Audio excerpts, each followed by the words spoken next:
ஒரு ஆஃபீஸில் வேலை பார்க்குற ஒருத்தர் ஏதோ தப்பு பண்ணிவிட்டார். உடனே மேல் அதிகாரி அவரை கூப்பிட்டு அனுப்புனார். நீ செஞ்சது தப்புன்னார் கோபமாக. இது ஒரு ரகம். சில அதிகாரிகள் இப்படி நீங்கள் செஞ்சது தப்புன்னு சொல்கிறதில்ல, நீங்கள் செஞ்சது சரி அப்படின்னு சொல்கிறதில்ல. எப்படி சொல்லுவாங்கன்னா, நீங்கள் செஞ்சது சரியில்லைன்னு நான் நினைக்கிறேன் அப்படின்னு சொல்லுவாங்களாம். அதாவது சில பேர் நீங்கள் செஞ்சது தப்புங்கிறாங்க, அதையே மாற்றி சொல்கிறாரு இவர், நீங்கள் செஞ்சது சரியில்லைன்னு நினைக்கிறேன். இது ரெண்டும் அர்த்தம் ஒன்று தான், இருந்தாலும் வார்த்தைகள் வித்தியாசம். நிர்வாக திறமை இல்லாத ஒரு அதிகாரி யூ ஆர் ராங் அப்படின்னு சொல்லுவாராம். நிர்வாக திறமை உள்ள அதிகாரியாக இருந்தால் அதையே கொஞ்சம் மாற்றி I think you are not correct அப்படிம்பாரான். இதுதான் வித்தியாசம். இருந்தாலும் வார்த்தைகளை உபயோகப்படுத்துகிற விதத்தை வச்சு தான் வேலை நல்லா நடக்கிறதும் நடக்காததும் இருக்கு. விவரம் தெரிஞ்சவங்க என்ன சொல்கிறாங்க தெரியுமா? Be a leader not a boss அப்படிங்கிறாங்க. ஒரு லீடராக இரு, பாஸாக இருக்காதே அப்படிங்கிறாங்க. சரி, அப்படின்னா லீடருக்கும் பாஸுக்கும் வித்தியாசம் உண்டா அப்படின்னு கேட்டால் இருக்குன்னு சொல்கிறாங்க. லீடருங்கிறவர் வேற, பாஸுங்கிறவர் வேற. ஒரு லீடர் எப்படி நடந்துக்குவார், ஒரு பாஸ் எப்படி நடந்துக்குவார், இதை முதல்ல நாம் தெரிஞ்சுக்கணும். அவங்க எப்படி நடந்துக்குவாங்க அப்படிங்கிறதுக்கு சில விவரங்கள் இருக்குது. அதை கேட்டோம்னா நாம் புரிஞ்சுக்கலாம் அதை. அதாவது பாஸுங்கிறவர் விரட்டிக்கிட்டே இருப்பார், லீடருங்கிறவர் ஊக்கப்படுத்திக்கிட்டே இருப்பார். நாளைக்கு சாயந்தரத்துக்குள்ளே அந்த வேலையை செஞ்சு முடிக்கலைன்னா தொலைச்சி விடுவோம் தொலைச்சி அப்படிம்பார் அவர். இவர் எப்படி சொல்லுவார்னா, இது வரைக்கும் நீங்கள் செஞ்சுருக்கிற வேலை ரொம்ப அற்புதம் அப்படிம்பார். பாஸுங்கிறவர் அதிகாரத்தை நம்பி செயல்படுறவர், லீடருங்கிறவர் நல்லெண்ணத்தை நம்பி செயல்படுறவர். நம்மக்கிட்ட அதிகாரம் இருக்குது, பவர் இருக்குது, அதனால் காரியத்தை சாதிச்சுடலாம் அப்படின்னு நினைக்கிறவர் அவர். மற்றவங்க கிட்ட ஒரு நல்ல அபிப்பிராயத்தை சம்பாதிச்சுக்கிட்டு அது மூலமாக காரியங்களை சாதிக்கிறவர் இவர். பாஸுங்கிறவர் பயத்தை உண்டு பண்ணுவார், லீடருங்கிறவர் அன்பை பரவ செய்வார்.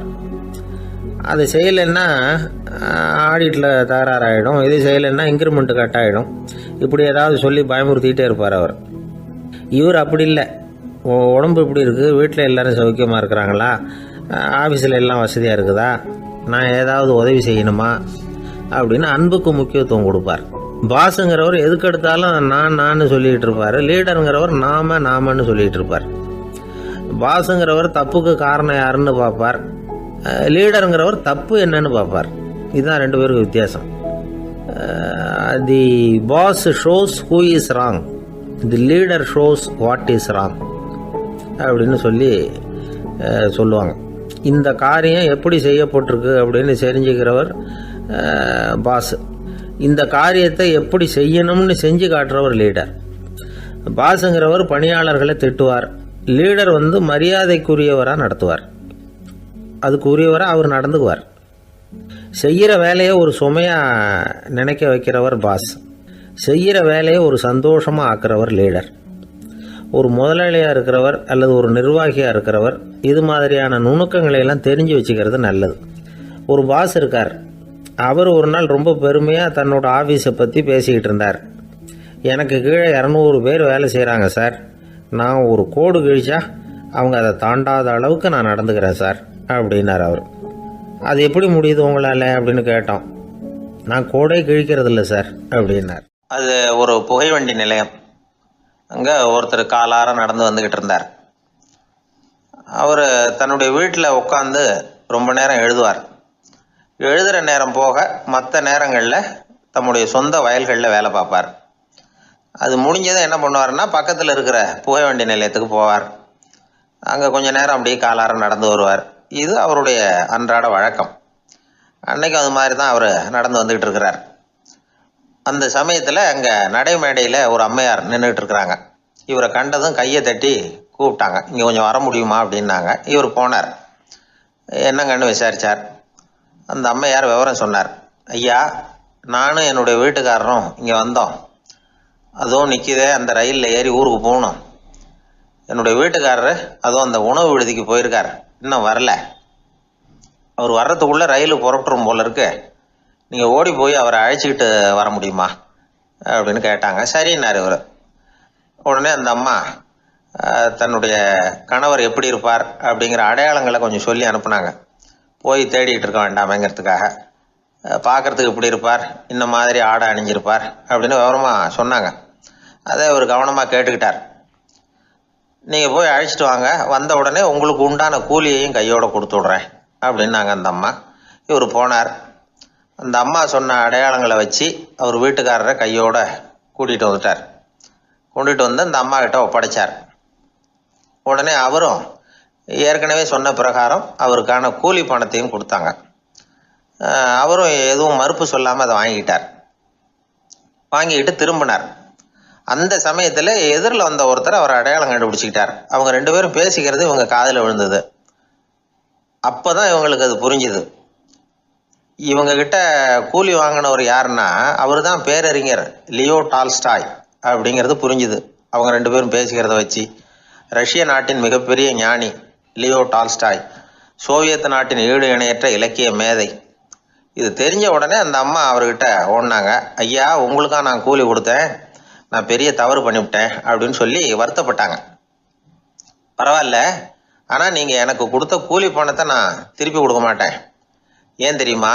அது நான் உழைச்சி பெற்ற தொகை அப்படின்னார். யாருக்குமே அதிக மகிழ்ச்சியை தரக்கூடிய பணம் எதுன்னு கேட்டால் அது அவங்க உழைப்புக்கு ஊதியமாக கிடைக்கிற பணம் தான். நம்ம ஆட்கள் சில பேருக்கு உழைக்காமல் கிடைக்கிற தீய வழியில் வருகிற பணம் கூட மகிழ்ச்சியை கொடுக்கும். ஒரு பெரிய தொழிற்சாலை, அதோட முதலாளி கடுமையான ஒரு கட்டுப்பாடு விதிச்சிருந்தார். அது என்ன கட்டுப்பாடுன்னா, இந்த தொழிற்சாலைக்கு உள்ள யாரும் சிகரெட்டு பிடிக்கக்கூடாது அப்படிங்கிறது தான். ஒரு நாள் இந்த முதலாளி தன்னுடைய தொழிற்சாலையை சுற்றி பார்த்துக்கிட்டு வரார். அப்போது ஒரு இளைஞன் உள்ள சிகரெட்டு பிடிச்சிக்கிட்டு இருந்தான். அதை பார்த்து விடுறார். அவ்வளவுதான், அவருக்கு கோபம் வந்துட்டுது. உடனே உதவியாளரை கூப்பிட்டார். அதோ பாரு, அந்த சிகரெட்டு பிடிச்சிக்கிட்டு இருக்கிறானே, அவன் கணக்கை முடித்து வெளியில் அனுப்பி வச்சிரு அப்படின்னு உத்தரவு போட்டார். அது பிரகாரம் உடனே அவனை அழைச்சிட்டு போய் கணக்கு பார்த்து சம்பள பாக்கி அப்புறம் உதவித்தொகை எல்லாத்தையும் மொத்தமாக கையில் கொடுத்து வெளியில் அனுப்பி வச்சுட்டாங்க. அவன் பணத்தோடு வெளியில் வந்தான். ஏதோ யோசனை பண்ணபடியே நின்றுக்கிட்டு இருந்தான். அவன் என்னப்பா யோசிக்கிற அப்படின்னாரு எதிரில் வந்தவர். இவன் சொன்னான், ஒன்றும் இல்லை, என்னோட நண்பன் ஒருத்தனை பார்க்கறதுக்காக உள்ளே போனேன். பேர் என்னன்னு கேட்டுவிட்டு ஒரு 50,000 ரூபா பணத்தையும் கொடுத்து வெளியில் அனுப்பி வச்சுட்டாங்க. அதுதான் ஏன்னு புரியல, யோசனை பண்ணிகிட்டு இருக்கிறேன் அப்படின்னு நானாக்குவேன். அதனால் நாம் உழைச்சி சம்பாதிக்கிற பணம் தான் உயர்வு, சும்மா வர்ற பணம்லாம் மகிழ்ச்சியை தராது அப்படிங்கிறத புரிஞ்சுக்கணும். அப்பேற்பட்ட ஞானி ரஷ்ய மேதை அவர் பாருங்க, அந்த பணத்தை வாங்கின பணத்தை திருப்பி கொடுக்க மாட்டேன்னு விட்டார். ஏன்னா அது உழைத்து பெற்ற தொகை, அதை நான் கொடுக்க மாட்டேன்னார். அதனால் நமக்கு செல்வம் சேர்க்கறது பெருசு இல்லை, அந்த சேருகிற செல்வம் நமக்கு மகிழ்ச்சியை கொடுக்கணும். அதுக்கு என்ன வழின்னா, நாம் உழைத்து சம்பாதிக்கணும் அப்படிங்கிறத அதிலிருந்து புரிஞ்சிக்க வேண்டியது ரொம்ப அவசியம். அதனால் உழைப்போம் உயர்வோம், இதுதான் வெற்றியின் ரகசியம். ஒரு தடவை கலைவாணர் NS கிருஷ்ணன் பேராசிரியர் கல்கியை சந்தித்து பேசிக்கிட்டு இருந்தாராம். கலைவாணர் கல்கியை பார்த்து, எனக்கு கதை எழுத ஆசையாக இருக்குது, எப்படி எழுதுறதுன்னு கேட்டாராம். கதை எழுதுறதுக்கு 4 மை வேணும்னாராம் கல்கி. அப்படியா, அப்படின்னா என்னென்ன கலர் மை அப்படின்னு கேட்டிருக்காரு கலைவாணர் சிரிச்சுக்கிட்டே. நான் சொன்னது கலர் மை இல்லை, அது வேற மை. அதாவது கதை எழுதுறதுக்கு தேவைப்படுகிற 4 மை எதுன்னா, 1 திறமை, 2 பேணாமை, 3வது தனிமை, 4வது பொறுமை அப்படின்னாராம். உடனே கலைவாணர், உங்கள் யோசனை அருமை அப்படின்னாராம். அதுதான் கலைவாணர். பொதுவாக எழுத்தாளர்கள் எழுதுகிற மாதிரி நடந்துக்கிறது இல்லை, ஆனால் கலைவாணர் என்ன சொல்லுவாரோ அதே மாதிரி நடந்துக்குவார். எல்லாருக்கும் எல்லாம் கிடைக்கணுங்கிற கருத்தை சினிமா படங்களில் வலியுறுத்துவார். அதே மாதிரி நடைமுறை வாழ்க்கையிலேயே எல்லாருக்கும் எல்லாமும் கொடுப்பார். பணம், பதவி, புகழ் இப்படி எதுவுமே இல்லாத ஒரு சாதாரண மனுஷனாக இருந்தால் கூட இவர் மனுஷனுக்கு கொடுக்குற மரியாதையில் கொஞ்சமும் குறைச்சல் இருக்காது. இந்த குணம் சாதாரணமாக எல்லாருக்கும் இருக்கிறது இல்லை. அவர் சினிமா தியேட்டருக்கு போய் சினிமா பார்க்குறது வழக்கம். அவர் வந்திருக்கிறாருங்கிறது தெரிஞ்சால் போதும், வெளியில் பிச்சைக்காரங்க கூடிடுவாங்க. இது அவருக்கு தெரியும். வெளியில் நம்மளை நம்பி ஒரு கூட்டம் காத்துக்கிட்டு இருக்குமேன்னு நினைப்பார். உடனே ஒரு 100 ரூபா நோட்டை கொடுத்து சில்லறையாக மாற்றிட்டு வர சொல்லுவார். படம் முடிஞ்சு வெளியில் வர்றப்போ சில்லறையோடு வருவார். எல்லாருக்கிட்டையும் கொடுத்துருவார். ஏன்னா எல்லாரும் தேடிட்டு வருவாங்க அவரை. என்ன எல்லாரும் சௌக்கியமாக இருக்கிறீங்களா அப்படின்னு பிரியமாக விசாரிப்பார். ஏதோ ரொம்ப நெருங்கின சொந்தக்காரங்களை விசாரிக்கிறது மாதிரி விசாரிப்பார். தன்கிட்ட இருக்கிற சில்லறையை எல்லாருக்கும் சமமாக பிரித்து கொடுத்துட்டு தான் அங்கேருந்து புறப்படுவார். ஒரு நாள் அது மாதிரி புறப்படுற சமயத்தில் ஒரு சின்ன பையனுக்கு சில்லறை எதுவும் கிடைக்கல கொடுக்கறதுக்கு. இது கலைவாணருக்கு தெரியாது. காரில் ஏறி புறப்பட்டு போயிட்டார். அந்த பையன் காரை பிடிச்சிக்கிட்டு பின்னாடியே ஓடிச்சாந்துருக்கிறான். ஐயா, நீங்களே இல்லைன்னு சொன்னால் நான் என்ன பண்ணுறது? இன்னைக்கு பட்னி தான், அம்மாவுக்கு வேற உடம்பு சரியில்லை அப்படின்னு கத்திக்கிட்டே ஓடியாந்தானா. கலைவாணர் கவனிச்சுட்டார். உடனே காரை நிறுத்த சொன்னார். இறங்கினார். அந்த சின்ன பையனை கட்டி பிடிச்சிக்கிட்டு என்னை மன்னிச்சுக்கப்பா, நான் கவனிக்காமல் வந்துட்டேன் அப்படின்னு சொல்லி அழ ஆரம்பிச்சுட்டாராம். இன்னொரு தடவை இதே மாதிரி ஒரு தியேட்டர்லேருந்து வெளியில் வந்திருக்கிறார். ஒரு ஆள் அவர்கிட்ட வந்து நின்றுருக்கார். அவர் கொடுக்கறதுக்கு இவர்கிட்ட பணம் இல்லை. பணம் இல்லையாப்பா அப்படின்னாராம். உங்ககிட்டே இல்லையா அப்படின்னாராம் அவர். கலைவாணருக்கு மனசு ரொம்ப சங்கடமாக போச்சு. உடனே புறப்பட்டு வீட்டுக்கு போனார். அங்கே இங்கே தேடி பார்த்து அங்கே இருந்த கொஞ்சம் நெஞ்ச சில்லறையை எடுத்தார். காரு டிரைவரை கூப்பிட்டார். தியேட்டர் வாசலில் நின்றுக்கிட்டு இருந்த ஆசாமியோட அங்க அடையாளங்களை சொன்னார். காரை எடுத்துகிட்டு போய் அந்த ஆளை கண்டுபிடிச்சி இந்த காசை கொடுத்துட்டு வா அப்படின்னு அனுப்பி வச்சாராம். பிச்சை போடுறதுக்காக காரை அனுப்புனதாக வேற யாரை பற்றியாவது நீங்கள் கேள்விப்பட்டிருக்கிறீங்களா? அவர் ஒரு வித்தியாசமான மனிதர், வித்தியாசமான கலைஞர். கலைவாணரோட சகோதரர் கல்யாணம் நடந்தது. அதில் தியாகராஜ பாகவதர் கச்சேரி முடிஞ்ச உடனே அதில் சம்பந்தப்பட்ட கலைஞர்களுக்கெல்லாம் கலைவாணர் பரிசுகள் கொடுக்குறார். அந்த கச்சேரியில் கடம் வாசித்தவருக்கு மட்டும் மற்ற எல்லாருக்கும் கொடுத்ததை விட பெருசாக ஒரு வெள்ளி கோப்பையை பரிசாக கொடுத்தாராம். மற்றவங்களுக்கெல்லாம் சின்னதாக கொடுத்துட்டு கட வித்துவானுக்கு மட்டும் பெருசாக பரிசு கொடுக்குறீங்களே ஏன்னு கேட்டிருக்கிறாங்க. அதுக்கு கலைவாணர் விளக்கம் கொடுத்தாராம். இப்பெல்லாம் ரயிலில் கூட்டம் அதிகங்கிறது உங்களுக்கு எல்லாருக்கும் தெரியும். இந்த வித்வான் இவ்வளவு பெரிய மண்பானையை ரயிலில் ரொம்ப பத்திரமா உடையாம ரொம்ப தூரத்திலேருந்து கொண்டு வந்திருக்கிறாரே, அது என்ன சாமானியமான காரியமா? அவரோட அந்த சாமர்த்தியத்தை பாராட்டுறதுக்காக தான் அவருக்கு இவ்வளவு பெரிய பரிசு அப்படின்னாராம். ஒரு சீடன் வெளியூர் புறப்படுறதுக்கு தயாரா இருந்தான். ரொம்ப தூரம் போக போறான். திரும்பி வர நாளாகும். புறப்படுறதுக்கான ஆயத்த வேலைகள்ல ஈடுபட்டிருந்தான். அந்த சமயம் பார்த்து இன்னொரு சீடன் அவங்ககிட்ட வந்தான். நம்ம குரு உன்னை அழைச்சிட்டு வர சொன்னார், வா அப்படின்னு கூப்பிட்டான். இவன் உடனே புறப்பட்டு போனான். குருநாதரை பார்த்தான். அவர் காலில் விழுந்து வணங்கினான். வணங்கிவிட்டு எழுந்திரிச்சான். அவ்வளவுதான். குரு ஏதாவது உபதேசம் பண்ணுவாருன்னு எதிர்பார்த்தான். ஆனா நடந்தது என்ன தெரியுமா? குரு அவனுக்கு ஓங்கி ஒரு அடி கொடுத்தார். எதிர்பாராம இந்த அடியை வாங்கினதும் அந்த சீடன் அதிர்ந்து போயிட்டான். பக்கத்துல இருந்த மற்ற சீடர்களும் திகைச்சு போய் நின்னுட்டாங்க. அடி வாங்கின சீடனுக்கு மனசுக்குள்ள குழப்பம். நாம என்ன தப்பு பண்ணணும், புறப்படுற நேரத்துல இப்படி குரு கிட்ட அடி வாங்குற மாதிரி ஆயிட்டுதே அப்படின்னு நினைச்சு மனசுக்குள்ள ரொம்ப வேதனைப்பட்டான். கொஞ்சம் துணிச்சலை வரவழைச்சுக்கிட்டு குருநாதர்கிட்டயே கேட்டுட்டான். சுவாமி, நான் என்ன தப்பு பண்ணினேன்? என்ன இப்படி அடிச்சுட்டீங்களே, ஒரு வார்த்தை கூட உங்களை எதிர்த்து நான் பேசினது இல்லையே, இவ்வளவு காலமா உங்க விருப்பத்துக்கு விரோதமா ஒரு காரியம் கூட நான் செஞ்சது இல்லையே, வந்ததும் வராததுமா ஒண்ணுமே சொல்லாம என்ன அடிச்சுட்டீங்களே, குருவே நான் செஞ்ச குற்றம் தான் என்ன அப்படின்னு கண்ணீரோட பரிதாபமா கேட்டானா அந்த சீடன். ஆனா அந்த குரு முகத்துல கொஞ்சம் கூட கோபம் இல்லை.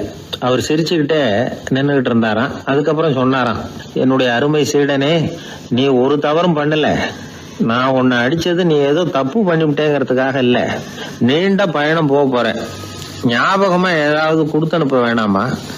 நீ ஞானம் பெற்ற பிறகுதான் திரும்பி வர போறேங்கிறது எனக்கு தெரியும். அதுக்கு பிறகு உன்னை வந்து அடிக்க முடியுமா? அதனால இப்ப கிடைச்சிருக்கிற இந்த வாய்ப்பை பயன்படுத்திக்கிட்டேன்.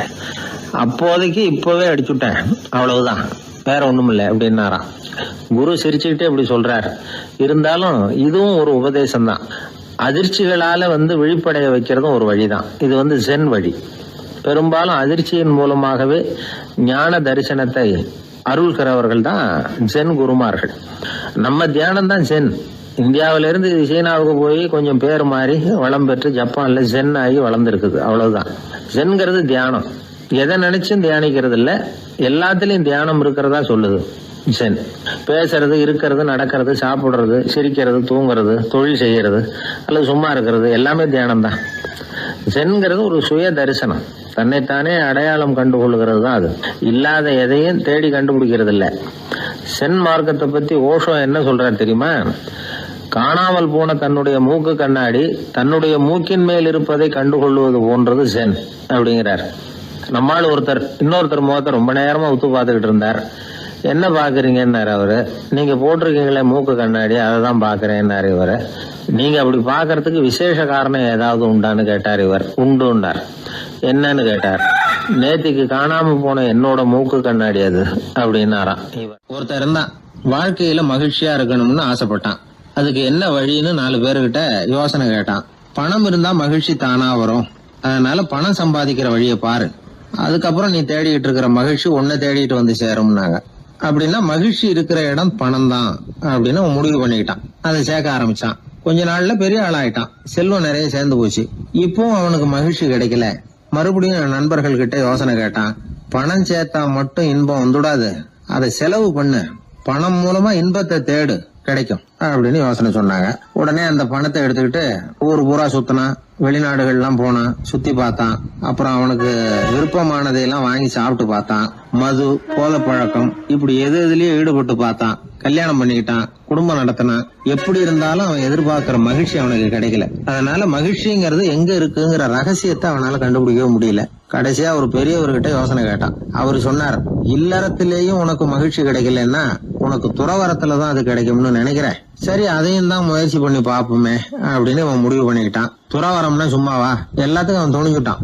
வீட்டுல இருந்த நகை, பணம், பவுனு, வைரம், வைடூரியம் எல்லாத்தையும் ஒரு மூட்டையா கட்டி எடுத்துக்கிட்டான். ஒரு யோகியை தேடிட்டு போனான். அவர் காலடியில கொண்டுட்டு போய் வச்சான். அவர் நிமிர்ந்து பார்த்தார். என்ன இதெல்லாம்னார். இதெல்லாம் இனிமே எனக்கு தேவையில்லைன்னா. சரி, அப்படின்னா உனக்கு என்னதான் தேவைன்னார். எனக்கு மகிழ்ச்சி தேவை, மன அமைதி தேவைன்னா.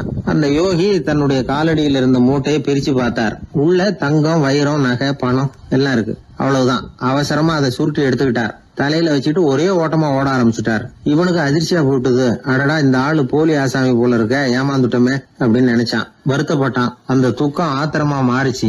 உடனே அந்த யோகியை துரத்த ஆரம்பிச்சான். அவரு ஒரே ஓட்டமா ஓடுறார். சந்து பொந்தெல்லாம் நுழைஞ்சு ஓடுறார். இவனும் விடாம துரத்துறான். கடைசியா அந்த யோகி மூச்சு இறக்க ஒரு இடத்துல வந்து நின்னார். அது எந்த இடம்னா ஒரு புறப்பட்ட இடம். எங்க இருந்து ஓட ஆரம்பிச்சாரோ அங்கேயே வந்து நின்னார். துரத்திட்டு வந்தவனும் ஓடி வந்து நின்னான். இப்ப அந்த யோகி சொன்னார், என்னப்பா பயந்துட்டியா? இந்தா உன்னோட செல்வம், நீயே வச்சுக்கோ அப்படின்னு சொல்லி மூட்டையை திருப்பி கொடுத்தார். கைவிட்டு போன தங்கமும், வைரமும், பணமும் திரும்ப கிடைச்சிட்டுதுங்கிறதுல அவனுக்கு ஏகப்பட்ட மகிழ்ச்சி. இப்போ மறுபடியும் அந்த யோகி சொல்றார், நீ வர்றதுக்கு முன்னாடி கூட இந்த தங்கமும் வைரமும் உங்ககிட்டதான் இருந்தது. ஆனா அப்போ உனக்கு மகிழ்ச்சி இல்ல. இப்போ உங்ககிட்ட இருக்கிறதும் அதே தங்கமும் வைரமும் தான். ஆனா இப்போ உன் மனசுல மகிழ்ச்சி இருக்கு. இதுல இருந்து என்ன தெரியுது? மகிழ்ச்சிங்கிறது வெளியில இல்ல, உள்ள இருக்கு. அது நம்ம மனசுல இருக்கு. இதை நல்லா புரிஞ்சுக்கணும். தங்கத்தையும் வைரத்தையும் மூட்டை கட்டி தலையில வச்சுக்கிட்டு அலைஞ்சானே, அவன் மாதிரிதான் நம்மள பல பேருக்கும் மகிழ்ச்சி எங்க இருக்குங்கிற உண்மை புரியறது இல்ல. அதனாலதான் பல சமயங்கள்ல நாம மகிழ்ச்சிக்காக அடுத்தவங்களை சார்ந்து இருக்கிறோம். நமக்கு வேண்டியப்பட்ட ஒருத்தன் பணம், நகை எல்லாத்தையும் ஒரு மூட்டையா கட்டி எடுத்துக்கிட்டு ஒருத்தர் காலடியில வச்சான். இது எனக்கு தேவையில்லைன்னா. உனக்கு என்னதான் தேவைன்னார் அவர். எனக்கு மன அமைதி தேவைன்னா. உனக்கு மன அமைதி தேவைப்படுகிற அளவுக்கு இப்ப என்ன ஆயிட்டுதுன்னார் அவர். வேற ஒண்ணும் இல்ல, இந்த பணத்தையும் நகையையும் நான் யாரு வீட்டுல எடுத்தனோ அந்த வீட்டுக்காரங்க இப்ப என் பின்னாடி துரத்திட்டு வந்துட்டு இருக்கிறாங்க, அவ்வளவுதான் அப்படின்னு நானா. மகிழ்ச்சியை தேடுகிறவர்கள் இந்த உலகத்துல அதிகம். அது எங்க இருக்குன்னு புரிந்து கொண்டவர்கள் ரொம்ப குறைவு. எது உண்மையான மகிழ்ச்சி அப்படிங்கறத புரிஞ்சுக்கிட்டு அதுக்கு தகுந்த மாதிரி நம்முடைய வாழ்க்கையை அமைச்சுக்கணும். ஒரு ஆள் இருந்தார். அவரு தன்னை ஒரு குருன்னு சொல்லிக்கிட்டார். மௌன குரு, வாயே திறக்கிறது இல்லை. அவருக்கு 2 சீடர்கள் உண்டு. இவங்க தான் வர்றவங்க கிட்ட பேசுவாங்க, விளக்கம் கொடுப்பாங்க. ஒரு நாள் இந்த சீடர்கள் 2 பேரும் எங்கேயோ வெளியில் போயிட்டாங்க. அந்த நேரம் பார்த்து ஒருத்தர் அங்கே வந்தார். குரு கிட்ட போனார். குருவே, புத்தர்னா என்னன்னு கேட்டார். குருவுக்கு ஒன்றும் புரியல. அவர் உண்மையான குருவாக இருந்தாவில் புரியும். அவர் திருன்னு முழிக்க ஆரம்பிச்சுட்டார். இந்த நேரம் பார்த்து இந்த சீடர்கள் எங்கேயோ போயிட்டாங்களே, என்ன பண்ணுறது, உதவிக்கு யாராவது கிடைக்க மாட்டாங்களா அப்படின்னு அப்படியே சுற்றி பார்க்குறார். அங்கங்கே பார்க்குறார். வந்தவர் இதை கவனிச்சார். ஏதோ புரிஞ்சுக்கிட்ட ஒரு மாதிரி அடுத்த கேள்வியை கேட்டார். தர்மம்னா என்ன சுவாமின்னார். குருவுக்கு ரொம்ப சங்கடமாக போச்சு.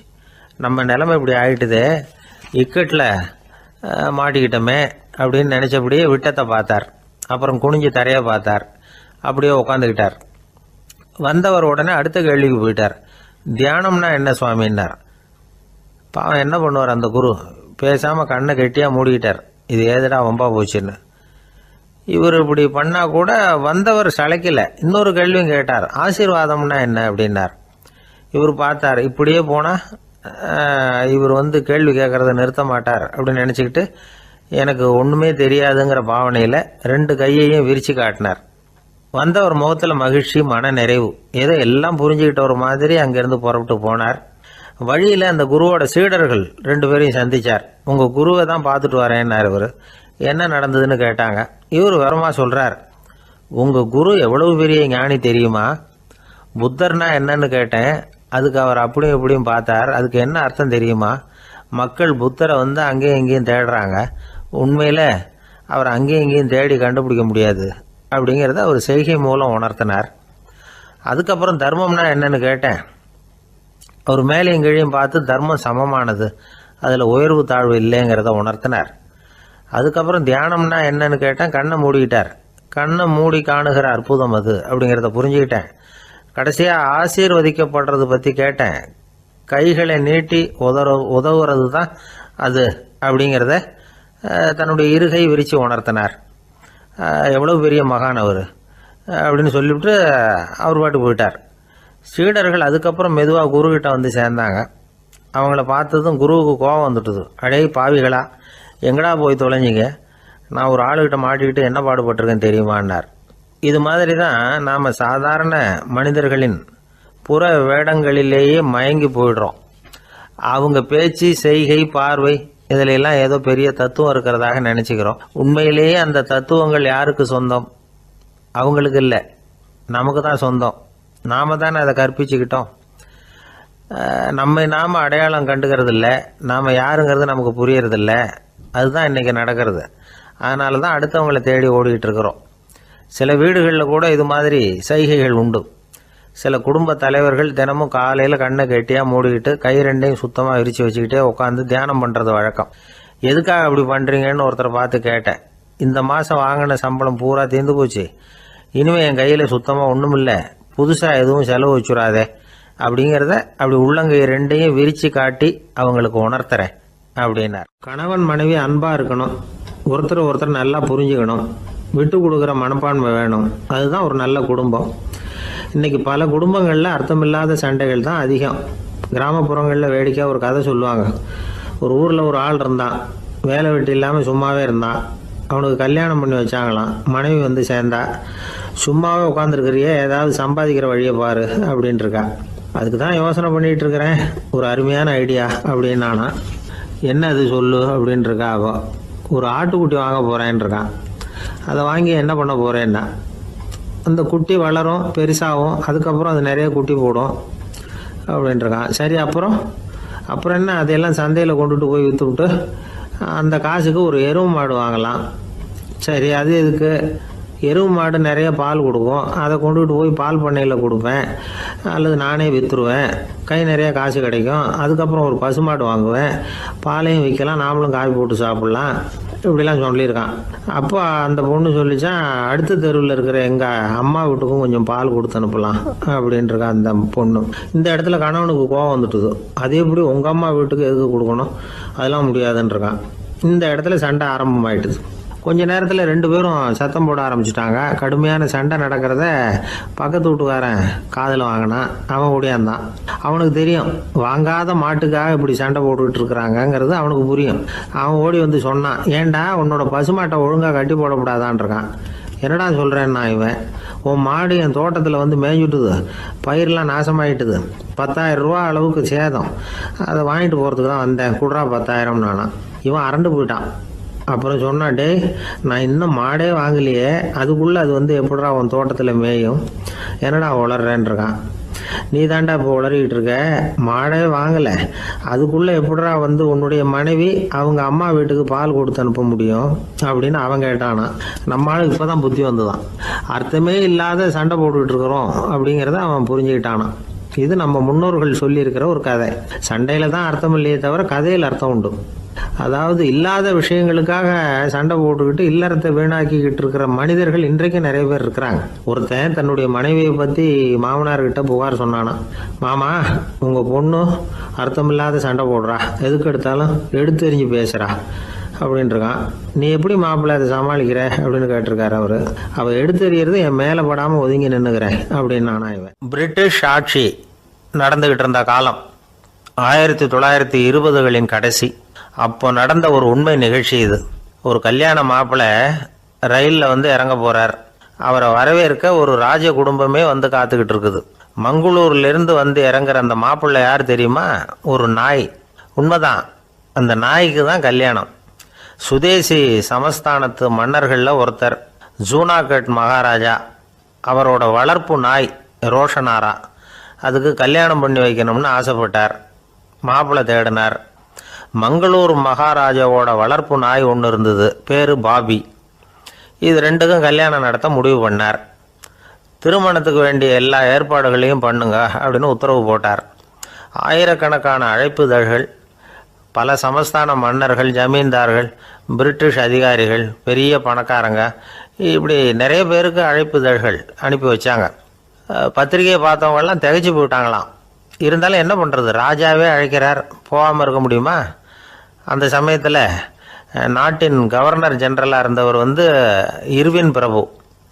அவருக்கும் ஒரு பத்திரிகை போயிருக்குது. வாங்கி பார்த்ததும் அவருக்கு பயங்கர எரிச்சல். உடனே குப்பை தொட்டியில் போட்டுவிட்டாராம். மாட்சிமை தங்கிய பிரிட்டன் சக்கரவர்த்தியின் பிரதிநிதியான தன்னை கேவலம் ஒரு நாயின் திருமணத்துக்காக அழைக்கிறதா அப்படின்னு அவருக்கு ஆத்திரம். இருந்தாலும் கல்யாணம் பிரமாதமாக நடந்துதான்.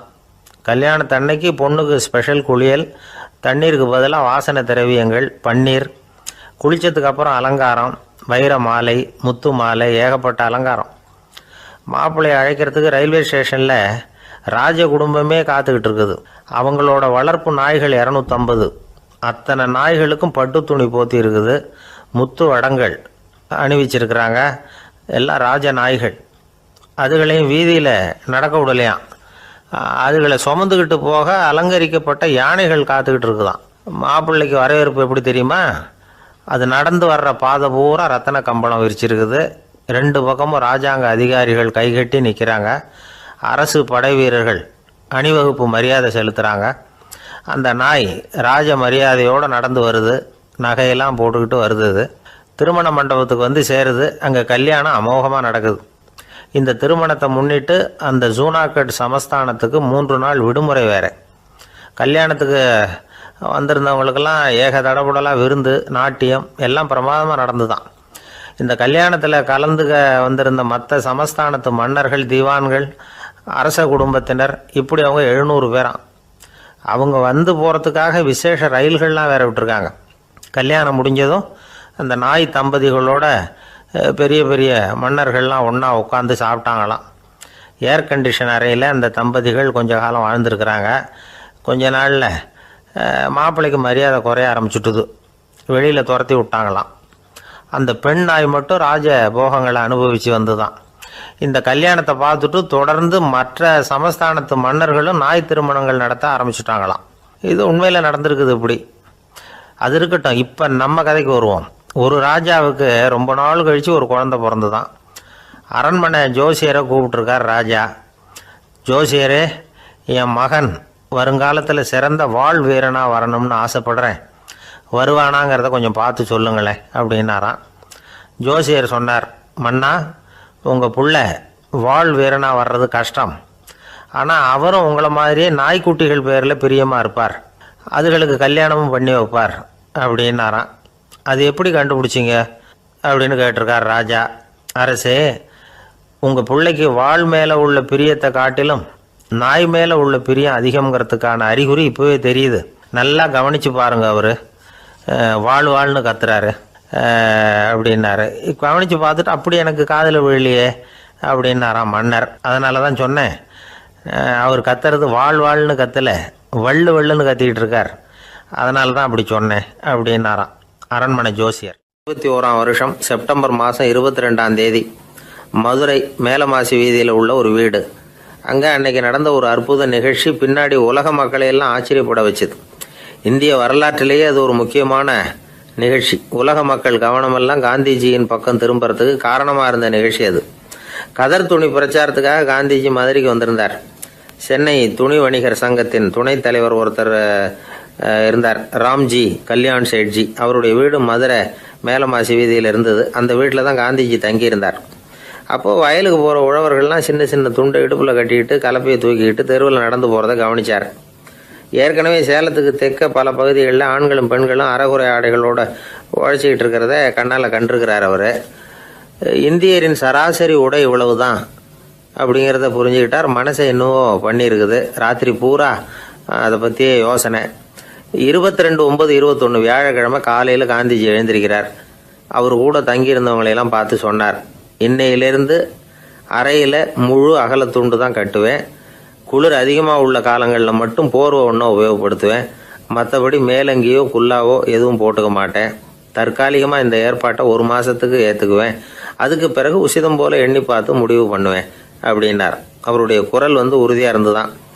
உடனே செயலில் இறங்கினார். தம்முடைய 10 முழ வேட்டி, மேலங்கி, உள் சட்டை, குல்லா எல்லாத்தையும் களைஞ்சார். வேட்டியிலிருந்து ஒரு 4 முழ துணியை எடுத்துக்கிட்டார். இதுக்கு உதவி செஞ்சவர் அன்னைக்கு விருதுநகரில் பிரபல தொண்டராக இருந்த பழனிக்குமார பிள்ளை. வெட்டி எடுத்த துண்டை நீள வாக்கில் ரெட்டையாக மடித்தார். அதை இடுப்பில் துண்டு மாதிரி கட்டிக்கிட்டார். தலையில் சின்ன உச்சி குடுமி, அறையில் சின்ன துண்டு. அண்ணல் காந்தி ஆண்டி கோலத்தில் காட்சி அளிக்கிறார். கூட இருந்தவங்கள பார்த்து காரைக்குடிக்கு புறப்படலாமே அப்படின்னார். அவர் நண்பர்களும் சீடர்களும் திகைச்சு போய் நிற்கிறாங்க. இந்த விரதம் நிரந்தரமாக ஆகிடுமோங்கிற பயம் அவங்களுக்கு. எப்படியோ இந்த விவரம் ராஜாஜிக்கும் அன்னைக்கு பிரபலமாக விளங்கின தேசபக்தர் டாக்டர் TSS ராஜனுக்கும் எட்டுச்சு. உடனே 2 பேரும் ஓடி வந்தாங்க. வேண்டாமே இந்த கோலம் அப்படின்னாங்க. காந்திஜி தன்னுடைய முடிவில் உறுதியாக இருந்தார். ராஜாஜி என்னென்னமோ வாதமெல்லாம் பண்ணி பார்த்தார்.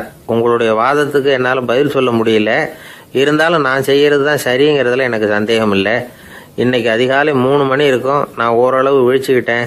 அதாவது உறக்கமும் விழிப்புமா இருந்த நிலையில் எனக்கு இந்த எண்ணம் உண்டாச்சு. இது என்னுடைய அந்தராத்மாவின் ஆணை, அதை என்னால் மீற முடியாது அப்படின்னு சொல்லிவிட்டாராம் காந்திஜி. கதர் பிரச்சாரத்துக்காக காரைக்குடிக்கு கிளம்பினார். வாசலில் 4 மோட்டார் வண்டிகள் காத்துக்கிட்டு இருந்தது. வீதியில் 2 பக்கமும் ஜனங்கள். காந்திஜி இடுப்பு துணியோடு மோட்டார் வண்டியில் ஏறினார். நண்பர்களும் சீடர்களும் மக்களும் உடல் சிலிர்க்க அந்த காட்சியை பார்க்குறாங்க. மோட்டார் வண்டி நகர ஆரம்பிக்குது. எப்பேற்பட்ட காட்சி அது! சுக்கநாத பெருமானியே கூலி ஆளாக்கிய மண், அப்படி ஆக்கி மண் சுமக்க வச்ச மதுரை இல்லையா, அந்த மதுரை தான் காந்திஜி துறவி கோலம் கொள்றதுக்கும் காரணமாக இருந்திருக்குது. இது இன்னைக்கு எத்தனை பேருக்கு தெரியும்? ஒரு தடவை காந்திஜி நேருவும் சுற்றுப்பயணம் செஞ்சாங்களாம். ஒரு இடத்துல நடந்து போயிட்டு இருக்கிறாங்க. குறுக்க ஒரு வாய்க்கால். நேரு என்ன பண்ணார் தெரியுமா? தன்னுடைய இளமை துடிப்பை காட்டுறதுக்காக கொஞ்சம் தூரம் பின்னாடி போய் அங்கேருந்து வேகமாக ஓடி வந்து அந்த வாய்க்காலை தாண்டினாராம். காந்திஜி அப்படி பண்ணலை. பக்கத்தில் இருந்த பாலம் வழியாக அந்த வாய்க்காலை கடந்து வந்தார். நேரு காந்திஜியை பார்த்து சிரிச்சுக்கிட்டே, என்ன மாதிரி நீங்களும் தாண்டி இருக்கலாமே அப்படின்னாராம். அதுக்கு காந்திஜி சிரிச்சுக்கிட்டே சொன்னாராம், 2 அடி முன்னேறதுக்காக 5 அடி பின்னாடி போகிறதா அப்படின்னாராம். பிள்ளைகளை பற்றி சொல்லுவாங்க. இப்போ ராமர் லட்சுமணர் கதை சொல்லுவாங்க. அதாவது ராமரும் பரதனும் பந்து விளையாடிக்கிட்டு இருந்தாங்களாம். சின்ன வயசில் பந்து விளையாடிக்கிட்டு இருந்தாங்களாம். உடனே ராமர் வந்தாராம். வந்து கோசலை அவங்க அம்மா கோசலை மடியில் சோர்ந்து போய் உட்காந்தாராம். சந்தோஷமாக வந்து உட்காந்துருக்காரு. அப்போ அந்த கோசலை அம்மா கேட்டாங்களாம், ஏன்ப்பா அப்படி இவ்வளவு சந்தோஷமாக இருக்கே, என்ன காரணம் அப்படின்னு கேட்டிருக்காரு. அப்படின்னு அந்த அம்மா கேட்டிருக்கு. ராமன் சொன்னான்னா, என் தம்பியோட நான் பந்து விளையாண்டுக்கிட்டு இருந்தேன். பரதன் அவன் ஜெயிச்சுட்டான், நான் தோத்துட்டேன். என்னை அவன் ஜெயிச்சுட்டான். அவனுடைய வெற்றி எனக்கு சந்தோஷமாக இருக்குது, தம்பியோட வெற்றி, அதனால் நான் சந்தோஷமாக இருக்கேன்னு சொல்லியிருக்கு. அந்த அம்மாவுக்கு ரொம்ப சந்தோஷம். தம்பி ஜெயிக்கிறாங்கிறத பற்றி அண்ணன் சந்தோஷப்படுறானே அப்படின்னு. கொஞ்ச நேரத்தில் பரதன் வந்திருக்கான். அவன் சோர்ந்து போய் கலங்கி போய் அதே அம்மா மடியில் உட்காந்துருக்கான். நீ ஏன்ப்பா, நீ தான் ஜெயிச்சுட்டியாமே, நீ என்னத்துக்கு வருத்தப்பட்டுக்கிட்டு வர அப்படின்னு கேட்டிருக்கேன் அந்த அம்மா. அப்போ பரதன் சொன்னானா, நான் ஜெயிக்கணுங்கிறதுக்காக அண்ணன் விட்டு கொடுத்தாரு, தோத்துட்டாரு, அதனால் எனக்கு வருத்தமாக இருக்குது. உண்மையில் அவர் தான் ஜெயிச்சிருக்க வேண்டியது, எனக்காக விட்டு கொடுத்தாரு அண்ணன், அதனால் நான் வருத்தப்படுறேன்னா. அப்போ அந்த அம்மா சொல்லிச்சான், இப்படி தான் தம்பியினுடைய வெற்றி அண்ணனை சந்தோஷப்படுத்துது, அண்ணனுடைய தோல்வி தம்பியை வருத்தப்பட வைக்குது. இப்படி தான் இருக்கணும், அண்ணன் தம்பின்னா அப்படி தான் குடும்பத்தில் இருக்கணும்னு சொல்லி அந்த அம்மா சொன்னதாக சொல்லுவாங்க ராமாயண கதை. அதே போல் இப்போ இதில் வரும், நபிகள் நாயகத்தினுடைய பேரர்கள் பாத்திமாவனுடைய பிள்ளைகள் 2 பேர், ஹசன் ஹுசைன் 2 பேர் நபிகள் நாயகத்தினுடைய பேரன்மார்கள். அன்னை பாத்திமாவனுடைய குழந்தைகள். ஹசனும் ஹுசைனும் பேசிக்கிறதே இல்லையா கொஞ்ச நாள். இந்த அம்மாவுக்கு அதை பார்க்குறாங்க, ஏதோ அண்ணன் தம்பிக்குள்ளே ஏதோ தகராறு போல் இருக்கு, ஏன் பேசிக்க மாட்டேங்கிறாங்க அப்படின்னு சொல்லி அந்த பிள்ளைகளை கூப்பிட்டு வச்சு அந்த அம்மா புத்தி சொல்லிச்சான். இதை பாருப்பா, நீ அண்ணன் தம்பிக்குள்ளே இது மாதிரி இருக்கக்கூடாது. உங்கள் பாட்டனார் ஒரு புத்திமதி சொல்லியிருக்காரு, உனக்கு தெரியுமா? ஒரு முஸ்லீம் இன்னொரு முஸ்லீமோடு 3 நாட்களுக்கு மேல் பேசாமல் இருந்தால் அது அவனை கொலை செய்வதற்கு ஒப்பாகும் அப்படின்னு நபிகள் நாயகம் சொல்லியிருக்கார். தெரியுமா உனக்குன்னு அந்த அம்மா சொல்லிச்சான். அப்போ அந்த தம்பிக்காரர் சொன்னாராம், ஹுசைன் சொல்லியிருக்கார், அதுவும் எனக்கு தெரியும். அதே தாத்தா பாட்டனார் என்ன சொல்லியிருக்காருன்னா, அந்த 2 பேரில் யார் முதல்ல சலாம் சொல்கிறாங்களோ, யார் முதல்ல முன்னாடி பேசுகிறாங்களோ அவங்களுக்கு சொர்க்கம் கிடைக்கும், இறைவனுடைய ஆசி கிடைக்கும்னு சொல்லியிருக்கிறார். அந்த ஆசி அண்ணனுக்கு கிடைக்கட்டுமேங்கிறதுக்காக நான் பேசாமல் இருக்கிறேன் அப்படின்னா. அந்த ராமனும் பரதனும் எப்படி இருந்தாங்களோ அப்படி தான் ஹசனும் ஹுசைனும் இருந்திருக்கிறார்கள். அந்த பாசம்தான் குடும்பத்தில் வேணும். வாழ்க்கையே வெறுத்து போச்சு சார் அப்படின்னு சொல்லிட்டு வந்தான் ஒருத்தன். ஏப்பா அப்படி சொல்ற அப்படின்னு. நான் இந்த உலகத்துக்கு தேவையே இல்லை சார் அப்படின்னா. இந்த உலகத்துல தேவையில்லாம எதுவுமே இல்லையே என்ன நிமிர்ந்து பார்த்தான். இப்போ உன் உடம்புல இருக்கிற காலை மட்டும் எடுத்துருவோமா, அது உனக்கு தேவையில்லை அப்படின்னு. அது எப்படி, நடக்கிறதுக்கு அது வேணாமான்னா. சரி அதை விட்டுரு, கையை மட்டும் எடுத்துருவோம் அப்படின்னு. அப்புறம் சாப்பிடுறது எப்படின்னா. சரி அப்படின்னா இப்போ உன் உடம்புல தேவையில்லாம அனாவசியமா இருக்கிற ஒரு பகுதியை சொல்லு, அதை மட்டும் எடுத்துருவோம்னு. அவன் யோசனை பண்ண ஆரம்பிச்சான். அப்புறம் மெதுவா சொன்னான், எல்லாமே அவசியமா தான் தோணுது அப்படின்னு சொல்லி அவன் சொன்னான். நீ சொன்னதுக்கு அப்புறம் யோசனை பண்ணி பார்த்தா எல்லாமே அவசியம்னு எனக்கு தோணுதுன்னா. உனக்கு எல்லாமும் அவசியம், ஆனா நீ இந்த உலகத்துக்கு அவசியம் இல்லை, அப்படித்தானே?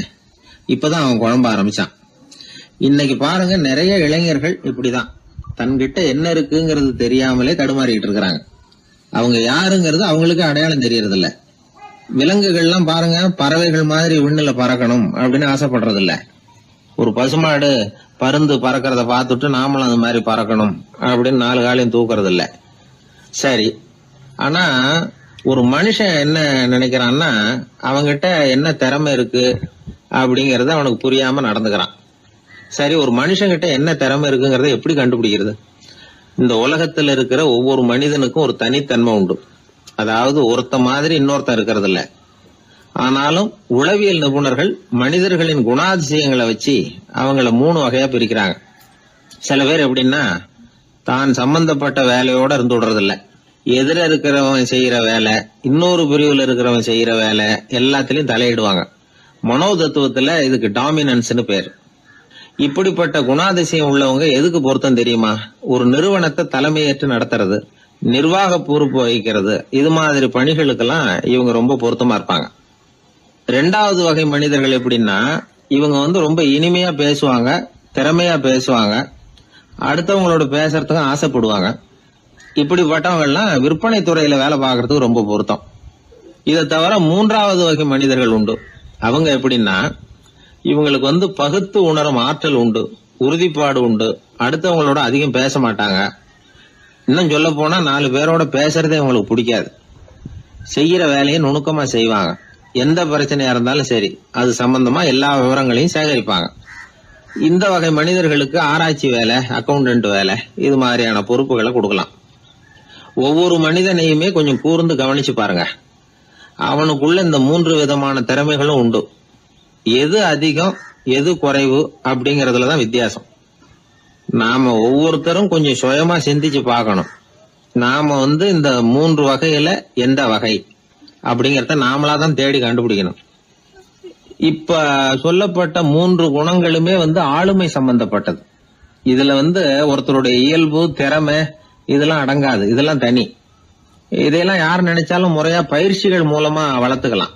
இப்ப திறமைய பயிற்சி மூலமா நம்ம வளர்த்துக்கலாம், இயல்பு இதையெல்லாம் வளர்த்துக்கலாம்.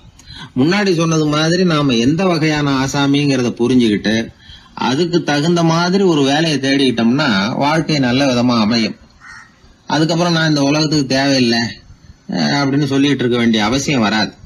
அதனால நம்முடைய குணம் என்ன, நாம எப்படிப்பட்டவர் அப்படிங்கறத அடிப்படையில தெரிஞ்சுக்கிட்டு அதுக்கு தகுந்த மாதிரி ஒரு தொழிலை வாழ்க்கையில தெரிஞ்சுக்கிறது, ஏற்றுக்கிறது நல்லது. இப்போ ஒரு அக்கௌண்டன்ட் வேலைக்கு இன்டர்வியூ நடந்தது. ஒருத்தர் வந்தார். அந்த நேர்காணல்ல அவர்கிட்ட ஒரு கேள்வி கேட்டாங்க. ஏன்னா அவர் வந்திருக்கிறது இந்த ரொம்ப கணக்கு சம்பந்தப்பட்ட வேலை, அக்கௌண்டன்ட் வேலை. அதனால இந்த நேர்காணல்ல அவர்கிட்ட கேட்டாங்க, 8, 3 இது 2 பெருக்குனா என்ன அப்படின்னு கேட்டாங்க. அவர் என்ன சொல்லிவிட்டார், 23ன்னு சொல்லிவிட்டார். 8 3 பெருக்குனா 24ன்னு சொல்லியிருக்கணும். ஏதோ அவசரத்துல 23ன்னு சொல்லிவிட்டார் பதில். சரி போன்னு சொல்லிவிட்டாங்க. அவர் வெளியில வந்துட்டார். வெளியில வந்ததும் யோசனை பண்ணார். அடடா 8 3 பெருக்க சொன்னாங்க, நம்ம 24ன்னு சொல்றதுக்கு பதிலா 23ன்னு சொல்லிவிட்டோம். இந்த சின்ன கணக்கு கூட நமக்கு தெரியல அப்படின்னு நினைச்சிருப்பாங்களே, நிச்சயமா நமக்கு இந்த வேலை கிடைக்காது அப்படின்னு முடிவு பண்ணிட்டு போயிட்டார். ஆனா பாருங்க, 10வது நாள் அவருக்கு அப்பாயின்மெண்ட் ஆர்டர் வந்துட்டுது. வேலையில உடனே வந்து சேர்ந்துங்க அப்படின்னு. சரி, ஏதோ தவறுதலா போட்டாங்க போல இருக்கு, நாம எதையும் வெளியில சொல்லிட்டு இருக்க வேணாம் அப்படின்னு சொல்லி இவரும் கம்முன்னு போய் வேலையில சேர்ந்துக்கிட்டார். ரொம்ப நாள் கழிச்சு வேலை நிரந்தரமானதும் மெதுவா மேனேஜர் கிட்ட போய் உண்மையை சொன்னார். சார், அன்னைக்கு நேர்காணல்ல இன்டர்வியூல 8 3 இத பெருக்குனா என்ன விடை அப்படின்னு கேள்வி கேட்டீங்க. நான் தவறுதலா 23ன்னு சொல்லிவிட்டேன். நீங்களும் தவறுதலா எனக்கே அப்பாயின்மெண்ட் ஆர்டர் அனுப்பி வச்சுட்டீங்க அப்படின்னார். இப்ப மேனேஜர் சொன்னார், அப்படி இல்லப்பா, அன்னைக்கு வந்து நேர்காணலுக்கு வந்த அத்தனை பேருகிட்டையும் இதே கேள்வியை கேட்டோம். அத்தனை பேர் சொன்னதிலேயும் நீங்க சொன்ன பதில் தான் நியரஸ்ட் கரெக்ட் ஆன்சர். கிட்டத்தட்ட சரியா இருந்தது, நீ சொன்னதுதான், உங்களுக்கு இந்த வேலையை கொடுத்தோம் அப்படின்னு அவர் சொன்னாராம். அதனால வந்து வாழ்க்கையில துல்லியம் ரொம்ப முக்கியம். அதை புரிஞ்சுக்கிட்டு நம்முடைய வாழ்க்கை பாதையை அமைச்சுக்கிட்டோம்னா நம்ம வாழ்க்கையில வெற்றி நிச்சயம். ஒரே ஒரு ஊரில் ஒரு ராஜா இருந்தார், ரொம்ப நல்லவர். ஒரு நாள் அரண்மனையில் விசாரணை நடந்துகிட்டு இருக்குது. அதில் ஒரு வழக்கு. ஒரு விவசாயி வந்து புகார் கொடுக்குறார். என்ன புகார்னா, அவர் வயலில் ஆடுகள் வந்து மேய்ஞ்சி பயிரை அழிச்சுட்டுது. நிறைய உழைச்சி செலவு பண்ணி பயிரை உண்டாக்கி வச்சுருந்தேன், எல்லாம் போயிட்டுது. இனிமேல் நான் என்ன செய்யறது, நீங்கள் தான் சரியான தீர்ப்பு வழங்கணும் அப்படின்னார் அந்த விவசாயி. அந்த ஆடுகளுக்கு சொந்தக்காரர் யாருன்னு கண்டுபிடிச்சி அரண்மனைக்கு அழைச்சிட்டு வாங்கன்னு உத்தரவு போட்டார் ராஜா. சேவகர்கள் போனாங்க, ஆளை கண்டுபிடிச்சாங்க, கூப்பிட்டுக்கிட்டு அரண்மனைக்கு வந்துட்டாங்க. ராஜா விசாரணை பண்ணார். அப்புறம் விசாரித்து முடிச்சுவிட்டு தீர்ப்பு வழங்கினார். இந்த விவசாயி அடைந்திருக்கிற இழப்புக்கு ஈடாக உன்னுடைய ஆடுகளை அவங்ககிட்ட கொடுத்துட வேண்டியது அப்படின்னு சொல்லிவிட்டார். உன்கிட்ட இருக்கிற ஆடு பூரா அவன்கிட்ட கொடுத்துரு, அந்த ஆட்டுனால் ஏற்பட்ட இழப்பு சரியாக போட்டோம் அப்படின்னு தீர்ப்பு வழங்கிட்டார். அந்த மன்னருடைய மகன் இதை பார்த்துக்கிட்டே உட்காந்துருந்தான். இந்த தீர்ப்பை இன்னும் கூட சிறப்பாக வழங்கலாமே அப்படின்னு நினச்சான். அப்பாக்கிட்ட சொன்னான். உடனே அந்த அரசர், சரி நீயே இதுக்கு சரியான தீர்ப்பு சொல்லு அப்படின்னார். அந்த இளவரசன் தீர்ப்பு சொல்கிறான். அவன் சொன்ன தீர்ப்பு என்னன்னா, உங்ககிட்ட இருக்கிற ஆடுகள் எல்லாத்தையும் 1 வருஷ காலத்துக்கு அந்த விவசாயிகிட்ட ஒப்படைச்சிட வேண்டியது. அந்த 1 வருஷத்துக்குள்ள அந்த ஆடுகள் போடுற குட்டிகள், பால், எரு எல்லாம் விவசாயி எடுத்துக்க வேண்டியது. 1 வருஷத்துக்கு அப்புறம் உங்களுடைய ஆடுகளை நீங்களே திருப்பி வாங்கிக்க வேண்டியது. இதுதான் இளவரசன் சொன்ன தீர்ப்பு. இது சரியான தீர்ப்பு தான். இனிமேல் என்னுடைய அரச பொறுப்புகளை இளவரசர் வசம் ஒப்படைக்கிறேன் அப்படின்னு சொல்லி ஒப்படைச்சுட்டாராம். அதாவது தாவூத் நபி, சுலைமான் நபி இவர்களுடைய சரித்திரத்தில் இந்த சம்பவம் காணப்படுறதாக ஒரு நண்பர் சொன்னார்.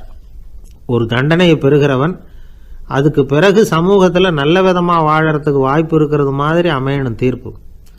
அதுக்கு இது ஒரு உதாரணம். சில தீர்ப்புகள் எப்படி அமைஞ்சு விடுதுன்னா, ஒரு தண்டனையை அனுபவித்து முடித்தவன் அதுக்கப்புறம் அவன் இந்த சமூகத்தில் நல்லவனாக வாழறதுக்கு நினச்சா கூட அதுக்கு தகுதி இல்லாதவன் அப்படிங்கிற அளவுக்கு சூழ்நிலை அமைஞ்சிருது. இது சிந்திக்க வேண்டிய ஒரு செய்தி. இன்னொரு ஊரில் ஒரு ராஜா இருந்தார். அவர் ஒரு நாள் ஒரு போட்டி வச்சார்.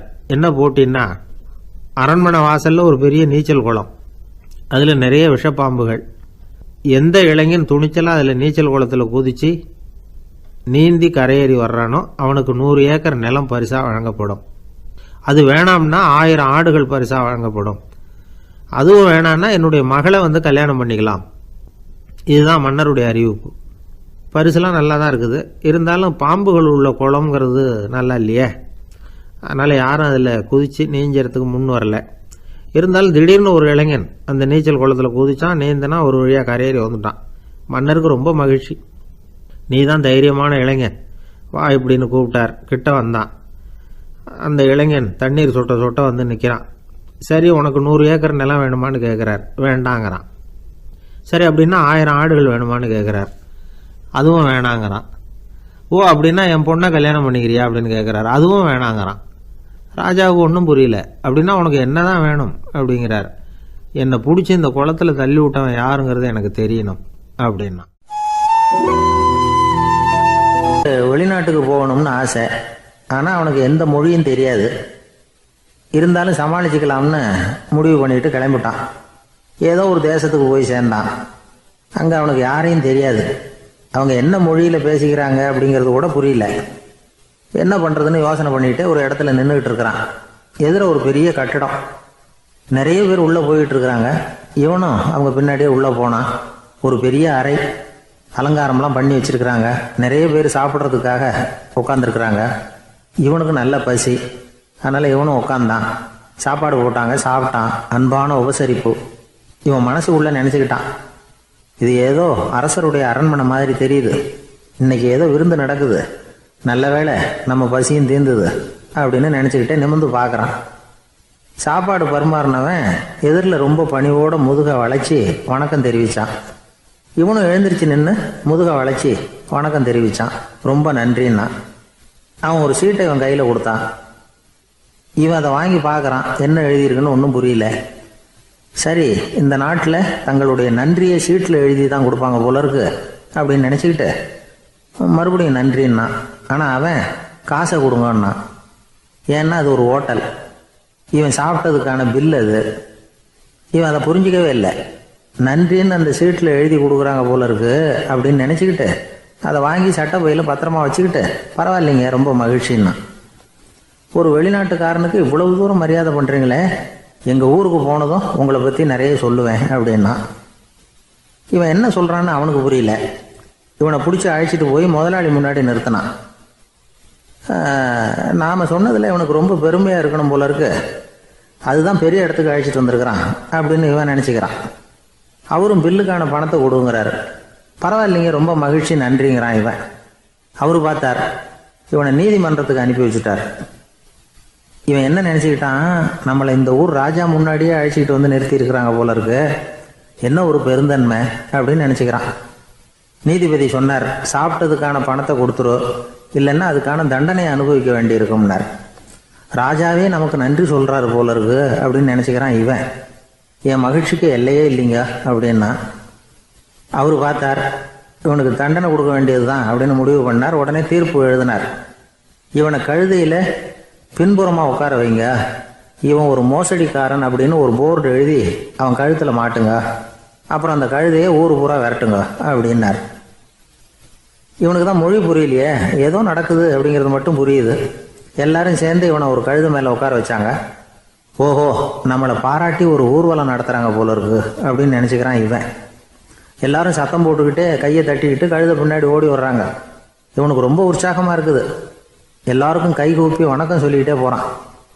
கூட்டத்தில் திடீர்னு ஒரு தெரிஞ்ச முகம் தெரியுது. அவனுடைய தேசத்தை சேர்ந்த ஒரு ஆள் அவன். அவனை பார்த்ததும் இவனுக்கு ரொம்ப உற்சாகம். நம்ம ஊருக்கு போனதும் இங்கே நமக்கு கிடைச்ச மரியாதையெல்லாம் உண்மைதான்னு சொல்கிறதுக்கு ஒரு சாட்சியும் கிடைச்சிட்டுது அப்படின்னு நினச்சிக்கிறான். அவனை பார்த்து கத்தனான், நல்லா பார்த்துக்க, இந்த ஊர் மக்கள் எனக்கு எப்படிப்பட்ட வரவேற்பு கொடுக்குறாங்கங்கிறத நல்லா கவனிச்சுக்கோ அப்படிங்கிறான். அவனுக்கு அவமானமாக போட்டுது. தலையை குனிஞ்சிக்கிட்டே நழுவி போயிட்டான். இவன் பார்த்தான், அவன் தலை தெரியல. ஆகா, அவனுக்கு நம்ம மேலே பொறாமை போல இருக்கு, அதனால தான் காணாமல் போயிட்டான் அப்படின்னு நினச்சிக்கிறான். இப்படி ஒரு வேடிக்கை கதையை பெரியவங்க சொல்கிறது உண்டு. கதை வேடிக்கையாக இருந்தாலும் இதில் உள்ள கருத்து என்ன தெரியுமா? அந்த கழுதை மேலே உட்காந்துருக்கிறானே, அது மாதிரி தான் நாமளும் அகங்காரங்கிற கழுதை மேலே உட்காந்துக்கிட்டு இருக்கோமா. நாமளும் கிட்டத்தட்ட அதே மாதிரி பிரம்மையில் தான் இருக்கிறோமா. என்ன நடக்குதுங்கிறதே புரியறதில்ல. அகங்காரத்தில் பேசுகிறவனுக்கும் சித்த சுவாதீனம் இல்லாமல் பேசுகிறவனுக்கும் அதிக வித்தியாசம் இருக்கிறதில்ல. அது மாதிரி ஒருத்தன் தன்னுடைய வீட்டை சுற்றி சேற்றை வாரி இறைச்சிக்கிட்டு இருந்தானா. அந்த வழியாக வந்த ஒரு பெரியவர் அதை பார்த்துருக்கார். என்னப்பா பண்ணிகிட்டு இருக்கிற அப்படின்னு கேட்டாராம். கழுதைகளை விரட்டிக்கிட்டு இருக்கிறேன் அப்படின்னானா. இங்கே கழுதைகளே காணுமே அப்படின்னாரான் அவர். அதுதான் ஏற்கனவே விரட்டி விட்டனே அப்படின்னானா இவன். ஆஃபீஸை முடிஞ்சு வீட்டுக்கு போகிற சமயத்தில் ஒருத்தர் கடைக்கு போய் ஸ்வீட் வாங்கினார்.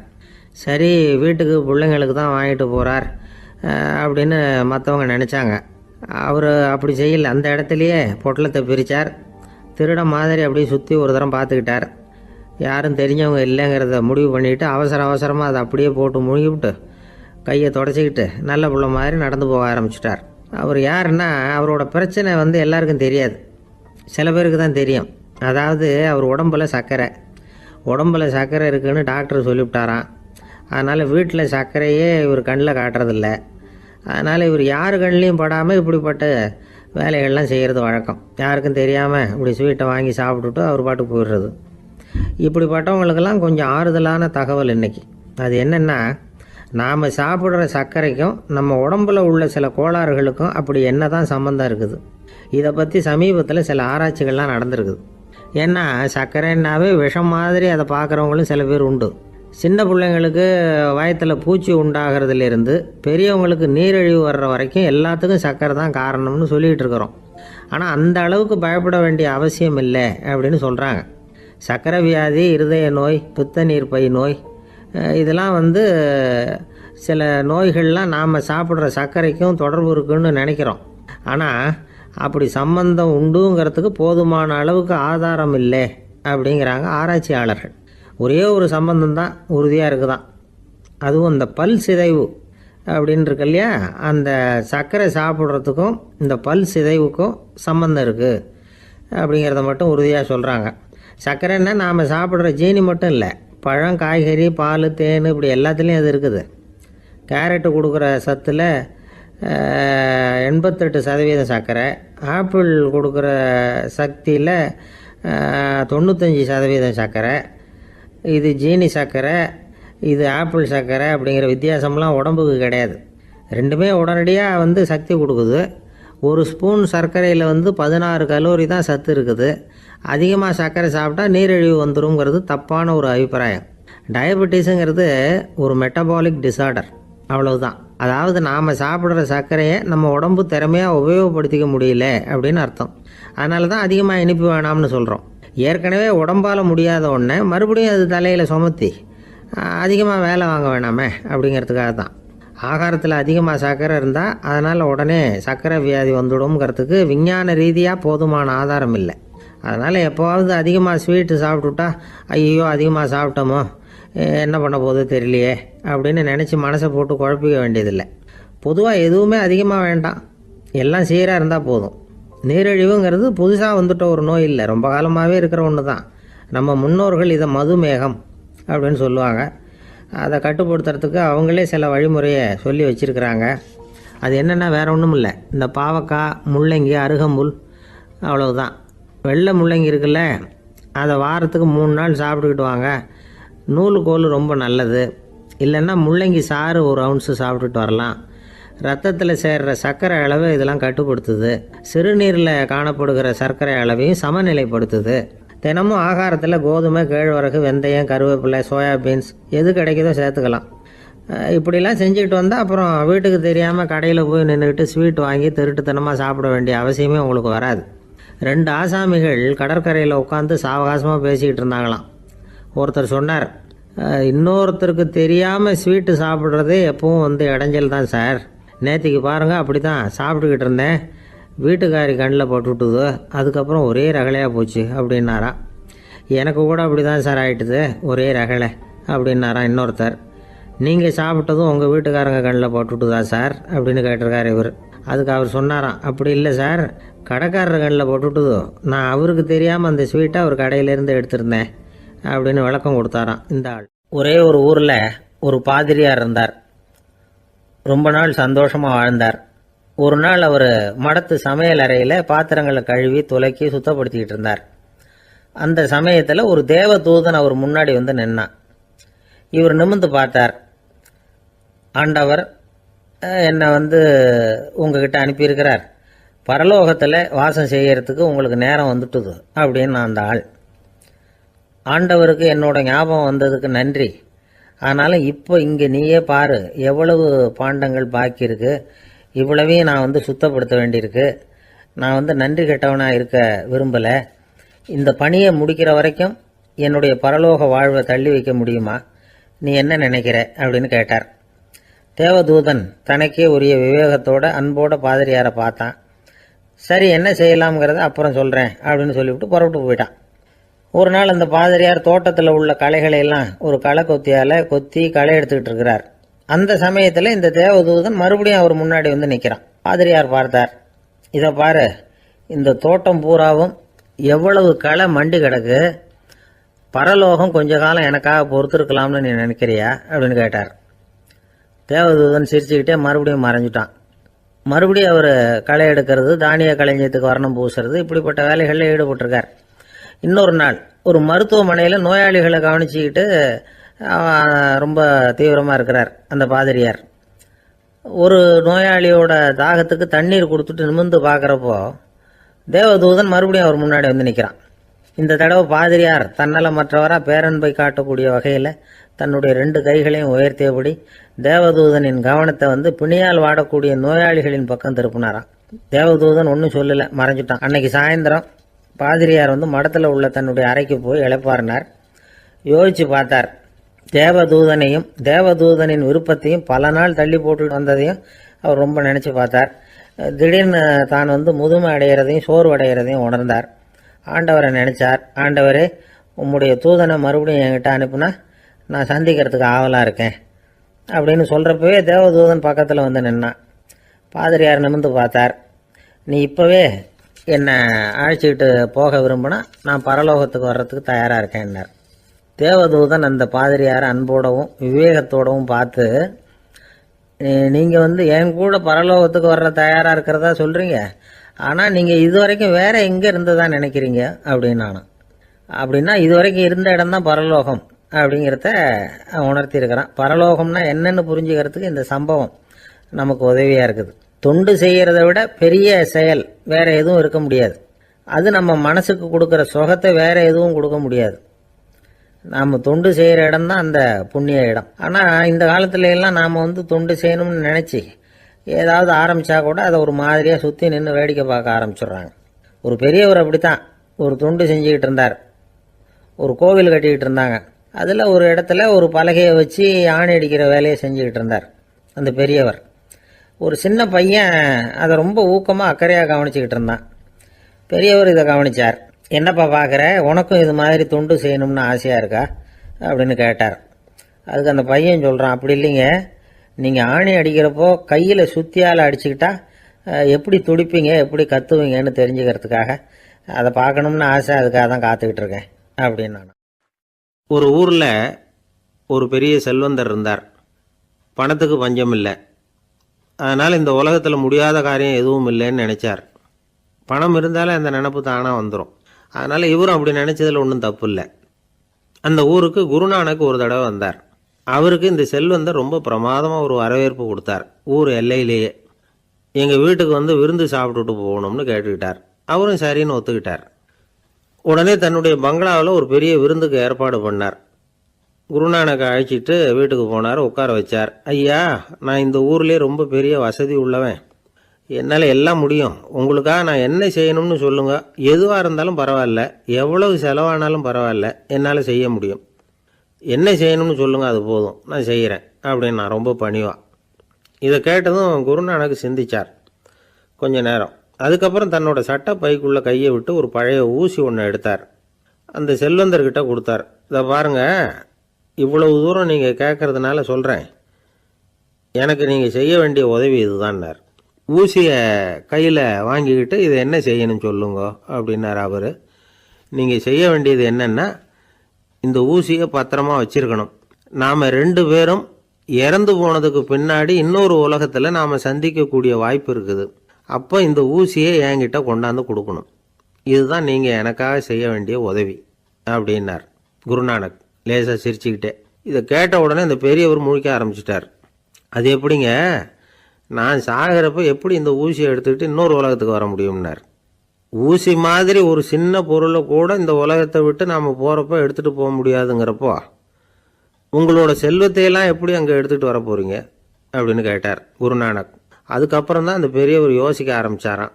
குருநானக் சொல்கிறார், இதை பாருங்கள், நாம் செய்கிற நல்லது கெட்டது தான் கடைசி வரைக்கும் நம்ம கூட இருக்கும். அடுத்தவங்க நல்லா இருக்கணுங்கிறதுக்காக பொருளை செலவு செய்யணும். அப்படி செய்யலைன்னா எந்த பிரயோஜனமும் இல்லை அப்படின்னார். அதுக்கப்புறம் தான் அந்த செல்வந்தரின் அறிவு கண் திறந்து தான். உடனே குருநானக்கை வணங்கினார். ஐயா, என்கிட்ட இருந்த ஆணவம் போயிட்டுது. இனிமேல் என்கிட்ட இருக்கிற செல்வத்தை நல்ல வழியில் செலவழிப்பேன் அப்படின்னாராம். நம்மக்கிட்ட இருக்கிற பணம் எப்பவும் நம்ம கூடவே வந்துக்கிட்டு இருக்காதுங்கிறதுக்கு இது ஒரு உதாரணம். அதுக்காக நாம் பணம் சேர்க்கறத பற்றி கவலைப்பட வேண்டியதில்லை, பேசாமல் படுத்து தூங்கிக்கிட்டு இருந்தால் போதும் அப்படின்னு இதுக்கு அர்த்தம் பண்ணிக்கக்கூடாது. முறையான வழியில் பணம் சேர்க்கணும், அதை முறையான வழியில் செலவு பண்ணணும்.